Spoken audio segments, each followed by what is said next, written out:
بسم الله الرحمن الرحيم. أعزائي المشاهدين، السلام عليكم ورحمة الله وبركاته. أسعد الله أوقاتكم بكل خير.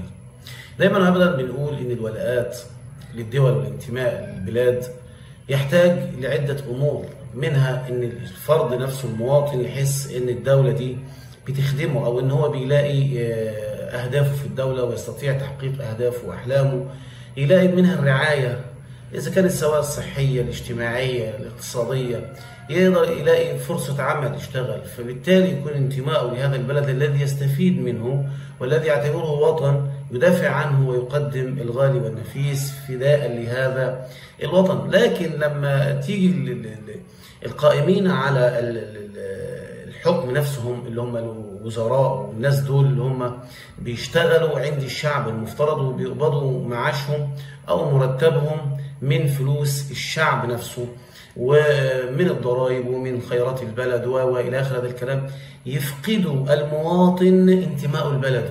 ليه؟ ويفضلوا الغريب على ابن البلد. طبعا ده اعتقد ان هو الله اعلم ممنهج، خلينا حاسين النيه غباء. مفيش ابدا دوله محترمه في الدنيا كلها بتنفر مواطنينها منها، بتحاول تموت الانتماء والولاء للوطن وحب الوطن والدفاع عن الوطن. اصل طبيعي انا مش مستفيد من البلد جايه عليا، من البلد مطهقاني في عيشتي، مسوده عيشتي، فانا احبها ازاي؟ ادافع عنها ازاي؟ فممكن الانسان يفر الى ارض تانية ويتخذ منها وطن ويعيش فيها لانها قدمت له كل ما يبتغيه، كل حقق اهدافه، بتعامله معامله طيبه، وجد كل شيء كويس فيها.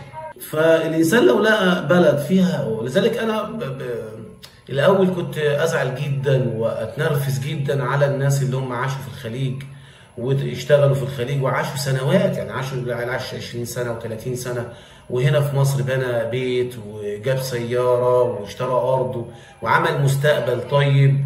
فالشخص ده لما تيجي تكلمه عن دولة من دول الخليج عاش فيها، يمجد فيها ويمدح فيها ويحبها، لدرجة إن أنا قابلت واحد يعني ابوه مصري وامه مصريه، لكن يعني عاش في الكويت بقى، يعني عاش صباه وطفولته في الكويت، فكان بيتكلم معايا على اساس يعني الكويت دي احسن بلد في الدنيا، خلي بالك يعني. فانا اتغصت جدا، يعني انت ابوك وامك مصريين وانت مصري وولائك وانتمائك، يعني طب ده ليه؟ لانه وجد هناك ما لم يجده في مصر، ودي مصيبه كبيره جدا.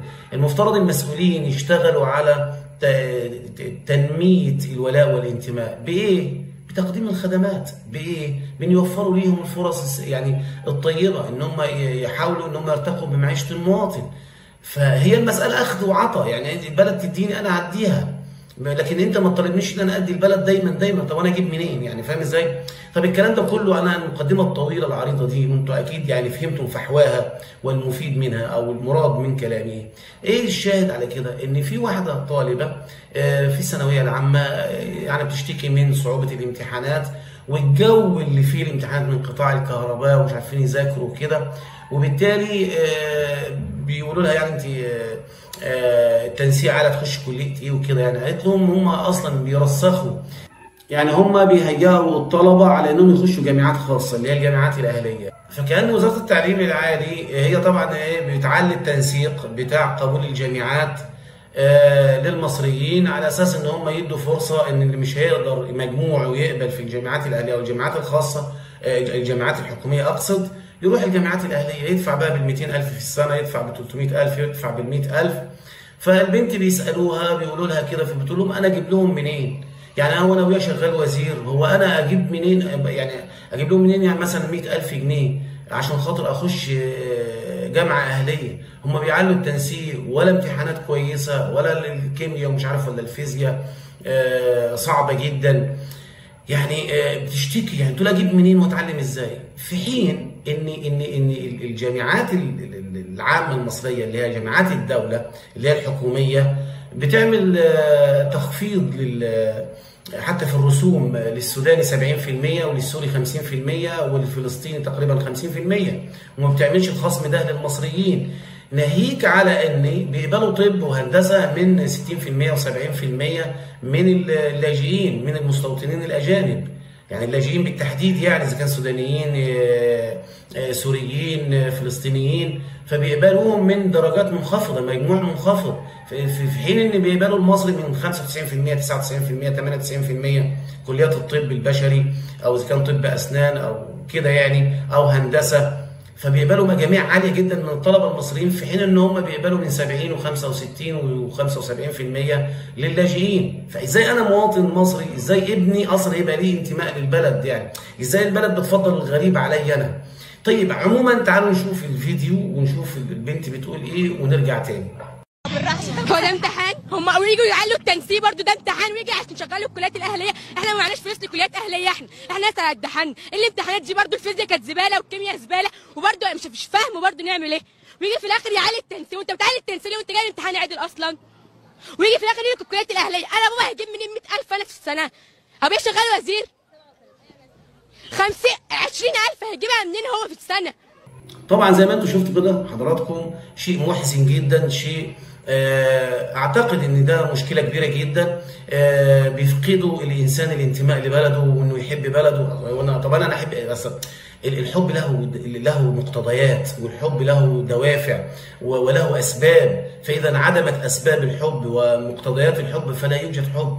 اذا انعدمت مقتضيات الولاء والانتماء والدفاع عن هذا البلد الذي اجد فيه كل ما اريد، يعني تعطيني كما اعطيها او حتى تعطيني اقل مما اعطيها، لكن هي تاخذ فقط. ما تبنى البلاد بهكذا، البلاد تبنى بالانتماء والولاء وبالحب وبالدفاع عن ارضها، وان الانسان يقدم حياته ودمه وماله في سبيل وطنه. هو ده الوطن. هو اسمه وطن ليه؟ وطن يعني الانسان يتوطي، يعني يستوطن فيه، يعني يعيش فيه، قاعد فيه. انا بس في حاجه عايز اعلق عليها بسرعه، مهمه جدا برضو يعني في الحقيقه، هي مساله ان الامتحان صعب ولا سهل. عموما انا ضد مساله ان الطالب يطلع يقول الامتحان صعب او سهل، لان الطالب المذاكر الامتحانات كلها سهله عنده، الا اذا كانت الامتحانات يعني ايه مثلا بتعتمد على درجه الذكاء العالي جدا، فدي برضو مساله يعني ايه بتتفاوت ما بين طالب وطالب. لكن حكايه صعب وسهل دي انا مش مع الطالبه لما بتقول الامتحان زي الزفت وكده. لكن الجو اللي فيه الامتحان من قطاع الكهرباء في عدم المذاكره بيأهلها، ما خلاهاش ان هي تذاكر كويس، وبالتالي مش هتعرف تجاوب كويس في الامتحان. لكن حكايه صعب وسهل، هو اي طالب عرف حل السؤال سهل خلاص الامتحان عنده سهل. طب لو ما عرفش حل السؤال يبقى مش مذاكر، يبقى صعب. ما اي شيء انت مش عارفه صعب، اي مجهول صعب. انك انت لما انا اقول لك على معلومه، اسالك سؤال انت مش عارف اجابته، فده صعب عليك، لكن لما تعرف اجابته هيبقى سهل. فاي طالب المتميز المذاكر كويس جدا الذكي طبعا، فكل الامتحانات سهله عنده.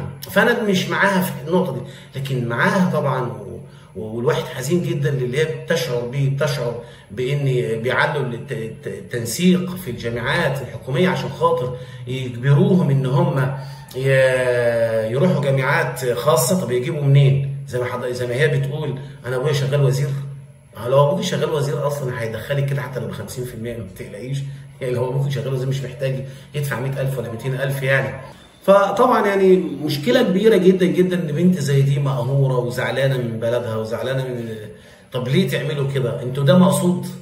عايزين يعني نكون يعني تكون حسن النيه، لا نسيء الظن بكم، ولكن ده غباء. دي اداره سيئه، اداره فاشله في كل حاجه. مش عارف ده ايه يعني، مش فاهم يعني. هو انتوا تقصدوا ان تكرهوا المصريين في مصر؟ تقصدوا انكم انتوا يعني تنزعوا انتماء المصريين لمصر، تنزعوا حب المصريين لبلدهم؟ انتوا تقصدوا ايه بالظبط؟ تقصدوا انكم انتوا تغيروا ديموغرافيا البلد دي؟ تقصدوا تخلوا البلد دي كلها لاجئين ولا ايه الحكايه؟ فاعتقد لو ان يعني اشد الكارهين لمصر مسك مصر يعني مش هيعمل اللي انتوا بتعملوه عشان يكره المصريين في مصر حقيقة يعني. لأن ده كل دي دواعي إن مصر يكره بلده، إن الشاب يطلع يكره البلد باللي فيها، ومفيش انتماء بقى، ومفيش خالص يعني. فاهم ازاي انت؟ فتكون بلد هين عليه ما يدافعش عنها.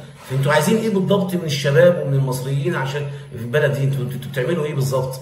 يعني اذا كنتوش عارفين فعرفت مصيبة يعني. طب اذا كنتوا عارفين تبقى المصيبة اكبر، تبقوا خونة لهذا البلد لما انتوا تقصدوا انكم تنزعوا انتماء المصريين لبلدهم وحبهم لبلدهم. دي مصيبة كبيرة. وما هو انا لما اجي انا ابني يكلمني واكلمه عن مصر بقى وبتاع مصر ايه، طب ما السوري بيعمل له بتقبل كليه الطب من 70% وتقبل السوداني من 70%، وانا ما تقبلش غير من 99% او 95%. طب ليه؟ ليه يعني؟ افهم انا ليه؟ طب انت لما تقبل من درجات متدنيه، طب ما هو اصلا المفترض اللاجئين كلهم يروحوا الجامعات الاهليه، يروحوا الجامعات الخاصه بفلوس. الجامعات الحكوميه دي مدعومه من الدوله للمصريين بس. المفترض الجامعات الحكوميه للمصريين فقط، مش للاجانب او مش للاجئين. فالا اذا كانت منح رسميه يدفع لها فلوس، وبرضه نفس التنسيق ونفس الدرجات، نفس درجات المصري، عشان خاطر يطلع طبيب متميز. واحد يعني هيقول لي بس طب ما الجامعات الاهليه كتير فلوسهم خاصه، ما يخشوا هم. فواحد بيقول ان اللي بيعملوا كده بيعلوا الدرجات عشان ما فيش مقاعد في الجامعات الحكوميه. طب ما انت مدخل ليه الناس الثانيه؟ مشي كل اي اجنبي ما يخش الجامعات الحكوميه تبقى للمصريين بس، وارفع التنسيق زي ما انت عايز، بس ما تدخلش ده بمجموعه اقل من المصري. بصراحه يبقى في حتى في عدل بيني وبين الاجنبي، ساوي بيني وبين الاجنبي. سبحان الله. ده وضع لمسؤولين بيديروا البلد بيفقدوا الانسان الانتماء لبلده وحبه لبلده. على فكره الحب مش كلمه كده ولا مشاعر، لا لا لا، الحب عطاء متبادل، ده هو ده الحب. بلدي تعطيني وانا اعطيها، هكذا. مين يدي التاني اكتر مش مشكله، بس المهم ان انا الاقي نفسي جوه بلدي، الاقي وطني، ابني عايش في البلد دي وبيحبها يعني يتمنى انه يدافع عنها بدمه وبروحه. يرجو ان الرساله دي توصل لكل مسؤول عشان ما يكرهوش الناس في بلدهم. أسأل الله سبحانه وتعالى أن يحفظ مصر وشعبها وسائر بلاد المسلمين. دمتم في رعاية الله، والسلام عليكم ورحمة الله وبركاته.